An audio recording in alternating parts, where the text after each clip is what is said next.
Advokatuan. Sabi dito, susuportahan ba ninyo ang pagdagdag ng EDCA sites in the Philippines? Why or why not? Would you support the proposed addition of EDCA sites by US in the Philippines? Why or why not? Ako sige, dagdagan pa ninyo, naglagay kayo sa likod ng bahay ko sa Ilocos. Dapat maglagay rin kayo sa likod ng mga bahay nila sa Forbes Park. Nakakaloka, hindi na importante ngayon kung ilan yung EDSA sites, kung ilan at saan lahat ng mga EDCA bases na yan. Pagkat nakita natin, yung pinakamatindi na weaponry ng mga Amerikano, yung Typhoon missiles, nakasalpak doon sa likod ng bahay namin, malapit dyan sa Lawag International Airport.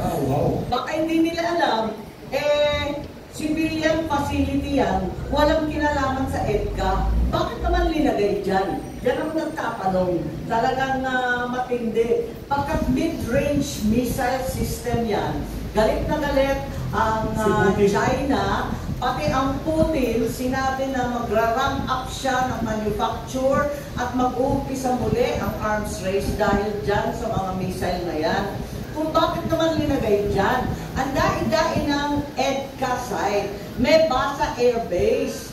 Ginagawa ba ng DND human shield ang mga Ilocano? Talaga bang kailangan ng civilian ang mamatay kapag inatake yan at naging target? Yan ang problema. Hindi naman tayo tutol sa tulong ng Amerikano. Alam natin hindi kaya. Pero huwag naman ilagay sa harapan. At ilalagay pa yung mid-range na wala naman tayong ganun. Hindi ko talaga maintindihan. Nakapwesto lang doon. Ano yun? Para maging target. Di naman atin yan. Di naman natin magamit. Aanin yan. At bakit nasa civilian facility kung saan gagawin ng Pilipino ay hindi naman sundalo, human shield ba? Ang galing sinabi ni. May follow-up pa dito, sorry. One follow-up question. Somebody said, you mentioned Typhoon mid-range missiles.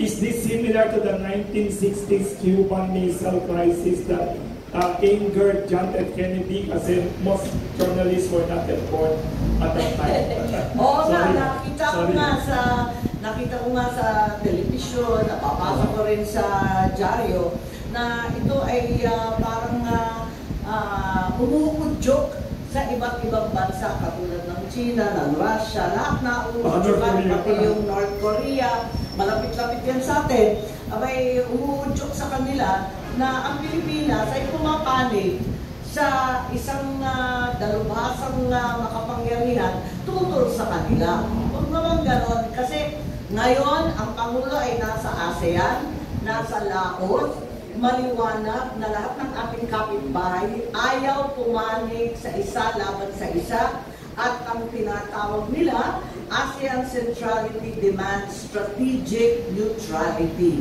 Yun, neutrality. Sa kabila ng ating kasaysayan na talagang malapit tayo sa Amerikano at meron tayong military alliance sa mga Amerikano, sa kabila ng lahat na ito, kinakailangan mauna ang kaligtasan ng bawat Pilipino. True na